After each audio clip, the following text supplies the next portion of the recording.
Et puis la France en cours de retrait d'Afghanistan s'apprête-t-elle à intervenir au Mali? Dans le journal du dimanche, aujourd'hui, cette déclaration d'Alassane Ouattara, président de la Côte d'Ivoire. Si la situation n'évolue pas favorablement, oui, il y aura une intervention militaire au Mali. Cela me paraît inévitable, dit-il. Les pays africains pressent Paris. Laurent Fabius a bouclé hier une tournée africaine. Arnaud Comte et Tristan Lebras étaient sur place.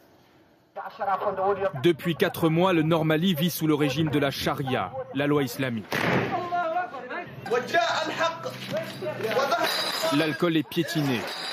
Les mausolées ancestraux détruits à coups de gourdin. Plusieurs groupes de djihadistes coordonnés par Al-Qaïda au Maghreb islamique ont conquis les 2 tiers du pays, ici en vert, évinçant les rebelles Touaregs. 1 millier d'hommes, peut-être moins, qui agissent loin de leur base, jusqu'en Mauritanie, dans le désert algérien, ou ici au Niger. Certains pays du Sahel, aujourd'hui menacés, envisagent de mener une opération militaire contre AQMI. Ils demandent l'aide de la communauté internationale, comme le président nigérien qui nous a reçus à Niamey. Pour lui, après l'Afrique, ce sera au tour de l'Europe et des États-Unis d'être la cible de ces islamistes. Sa cible principale, c'est les pays de l'OTAN. AQMI ne s'en cache pas. Donc, ils pensent que quand ils tiendront l'Afrique, ils vont tenir l'OTAN, ils vont tenir l'Europe.